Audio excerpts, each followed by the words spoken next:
കുട്ടികളിലാണെങ്കിലും മുതിർന്നവരിലാണെങ്കിലും ഈ പറയുന്ന ഏതെങ്കിലും ഒരു മാനസികമായിട്ടുള്ള ഒരു പ്രശ്നം ഉണ്ടെങ്കിൽ അതിന് മരുന്ന് കഴിക്കുമ്പോൾ അത് കഴിച്ചു തുടങ്ങിക്കഴിഞ്ഞാൽ ജീവിതകാലം മൊത്തം കഴിക്കണം. പിന്നെ സൈക്യാട്രിസ്റ്റിനെ കാണാൻ പോകുമ്പോൾ ഉള്ള സ്റ്റിഗ്മ.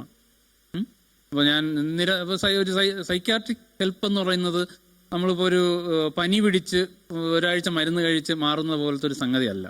അത് ഒരുപാട് ടൈം എടുത്ത് മാറുന്ന ഒരു പ്രശ്നമാണ്. അതുകൊണ്ട് തന്നെ ഇടയ്ക്കിടയ്ക്ക് അദ്ദേഹത്തെ പോയി കാണേണ്ടി വരും, ഇടയ്ക്കിടയ്ക്ക് ഹെൽപ്പ് വേണ്ടി വരും. അപ്പോൾ നിരന്തരം ഒരിക്കൽ ഒരു പ്രാവശ്യം നമ്മൾ വീട്ടുകാരെ നാട്ടുകാരെ ഒന്നും അല്ല മറ്റാരെ അറിയിക്കാതെ പോയി, അപ്പോൾ നിരന്തരം പോകുമ്പോൾ ആൾക്കാരൊക്കെ അറിയും.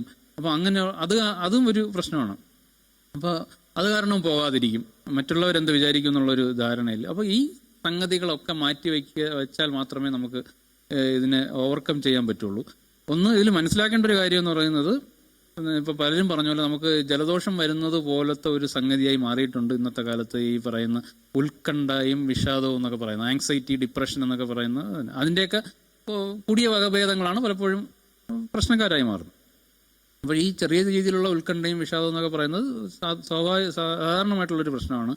അപ്പോൾ അത് നമ്മുടെ ഡെയിലി ലിവിങ്ങിനെ ബാധിച്ചു തുടങ്ങുന്നു എന്ന് തോന്നുന്ന സമയത്ത് തീർച്ചയായിട്ടും നമ്മൾ ഒരു മെഡിക്കൽ ഹെൽപ്പ്, എൻ്റെ അഡ്വൈസ് എന്ന് പറയുന്നത് തീർച്ചയായിട്ടും ആദ്യം ഒരു സൈക്യാട്രിസ്റ്റിനെ തന്നെ കാണണം. എന്നോട് പലപ്പോഴും ചോദിക്കാറുണ്ട്, ആരെ കാണണം, സൈക്കോളജിസ്റ്റിനെ കാണണമോ സൈക്യാട്രിസ്റ്റിനെ കാണണം?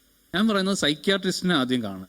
സൈക്യാട്രിസ്റ്റ് നിങ്ങൾ വിലയിരുത്തട്ടെ, ഇവാലുവേറ്റ് ചെയ്തിട്ട് ഡ്രഗ് വേണ്ട സിറ്റുവേഷൻ ആണെന്നുണ്ടെങ്കിൽ മരുന്ന് കഴിക്കുക.